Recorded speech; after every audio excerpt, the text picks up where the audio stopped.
Salut à tous, c'est la fin de l'été, le début de l'automne, et avec l'arrivée de l'automne arrive la nouvelle année scolaire. Bon, je sais, elle a déjà commencé, je suis un peu à la bourre, mais bon, c'est un peu habituel. Avec l'arrivée de cette nouvelle... avec l'arrivée de cette nouvelle... Ah, mais j'arrive pas à parler aujourd'hui. Avec l'arrivée de cette nouvelle année scolaire, je voulais vous parler des bonnes raisons de faire un doctorat. Je sais que la plupart d'entre vous soit viennent de commencer un doctorat, soit vont commencer en octobre ou en novembre, voire en janvier, ou alors certains d'entre vous sont peut-être toujours à la recherche d'un doctorat, ou peut-être juste que tu te demandes si c'est une bonne idée de faire un doctorat. Eh bien, je vais te donner 5 raisons de faire un doctorat. Disons que c'est pas vraiment des raisons, c'est plus des motivations. La première, c'est tu peux faire un doctorat, et ça peut être utile de faire un doctorat, si tu es passionné de sciences. Dans le sens où si tu es vraiment passionné par un sujet et que tu as envie de l'approfondir à fond, bah vas-y, fais une thèse. Après, ça veut pas dire que ce sujet, tu vas l'aimer jusqu'au bout de ta vie. On en a tous marre au bout d'un moment, même les passionnés. C'est aussi les plus passionnés finalement qui supportent le mieux la thèse parce qu'ils aiment énormément ce qu'ils font. Et ça peut être vraiment une source de motivation pour ta thèse et pour ton futur travail. Le mieux évidemment c'est de trouver un sujet qui nous motive, de base, un sujet de thèse qui nous motive, et ça n'a pas vraiment de prix quand on veut faire une thèse. Je dirais même que si tu trouves un sujet de thèse que tu as accepté pour une thèse, mais que cette thèse, finalement le sujet il t'intéresse pas plus que ça, pour moi c'est pas la peine de le faire, parce que ça demande pas mal de travail, et travailler 3 ans sur un même sujet qui ne te plaît pas vraiment, je pense que tu n'y arriveras juste pas en fait. La deuxième raison pour moi qui est vraiment importante, c'est si tu es sûr que tu veux travailler en recherche. Par exemple, moi j'avais fait un stage de fin d'études pour avoir mon diplôme d'ingénieur. Je l'ai fait en recherche dans une entreprise, mais j'étais vraiment dans le département recherche et c'était un petit projet de recherche, quoi. Et c'est là que j'ai réalisé qu'en fait je voulais vraiment faire ça, que ça m'intéressait énormément de devenir chercheur. Et par la même occasion, j'ai réalisé que pour être chercheur, aussi bien en entreprise que dans le domaine académique, il faut avoir un doctorat. Donc c'était ma motivation première. Je pense que c'est une bonne motivation, mais il faut quand même avoir le premier point, dans le sens où avoir un sujet qui nous plaise. On n'est pas obligé d'être passionné, mais c'est quand même important d'avoir un sujet qui te motive, parce que voilà. Donc voilà, le doctorat est souvent indispensable en université et en entreprise pour devenir chercheur. Parce que disons que sans un doctorat, tu vas plutôt être technicien plutôt que chercheur. Ou alors tu peux être responsable de projet parfois si tu es ingénieur. Mais pour moi, ça ne sera pas la même dimension qu'un chercheur. Un chercheur, il va vraiment mener son projet de recherche de A à Z.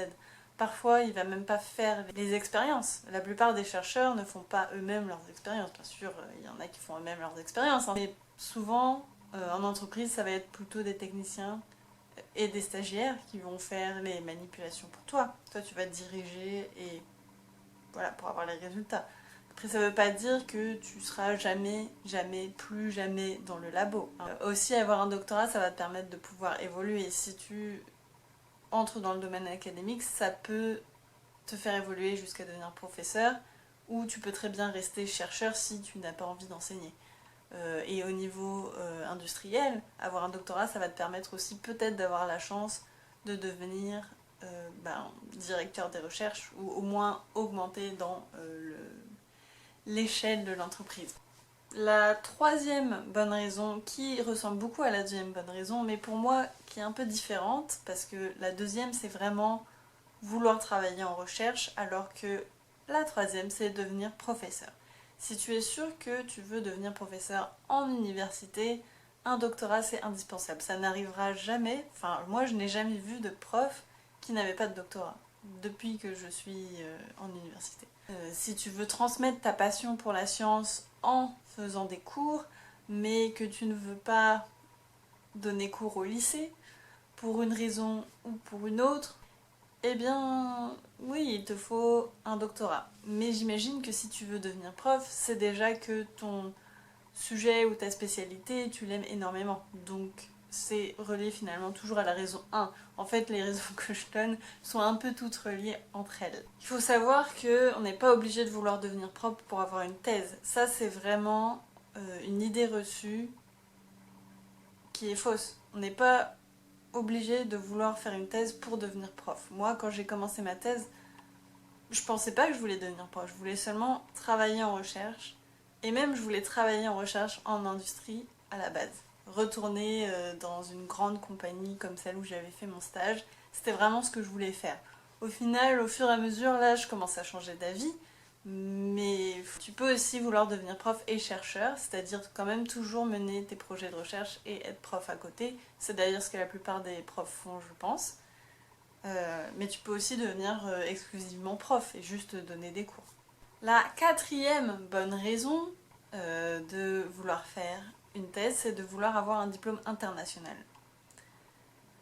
Le problème qu'on a avec le diplôme français d'ingénieur, c'est qu'il n'est pas reconnu à l'international. C'est un diplôme qui est très très reconnu en France, avec lequel on peut faire énormément de choses en France et peut-être en Europe, parce que les autres pays d'Europe connaissent un petit peu le système français.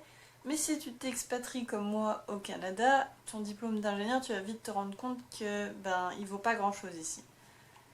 Pour eux, les ingénieurs ici, c'est des étudiants au bac, c'est-à-dire c'est des étudiants qui ont une licence.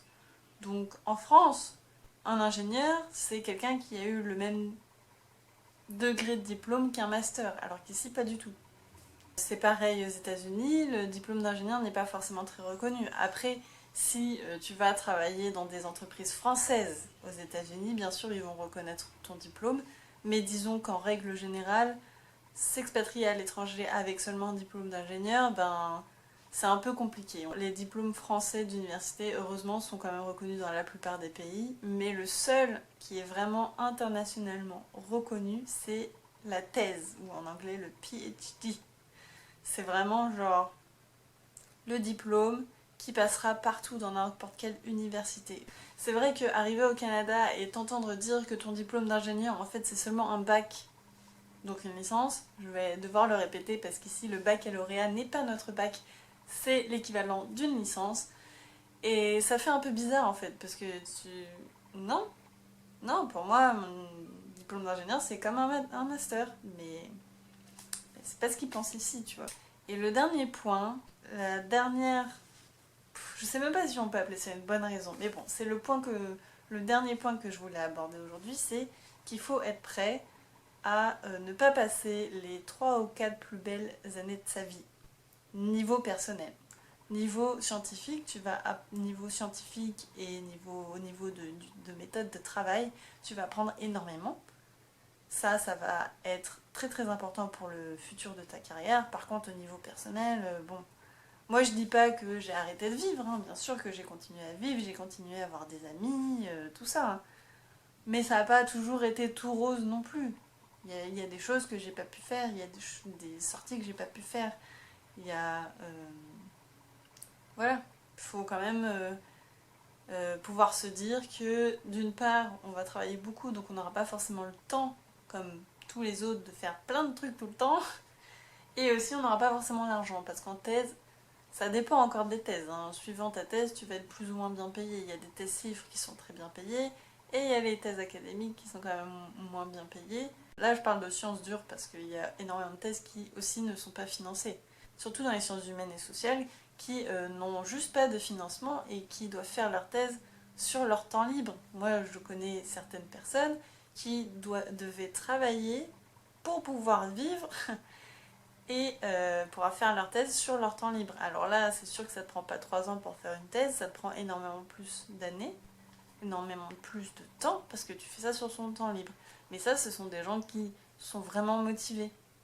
Et pour moi, la motivation, c'est très important. Après, il ne faut pas que ce soit une motivation mal placée. Mais ça, je vais en parler dans une autre vidéo.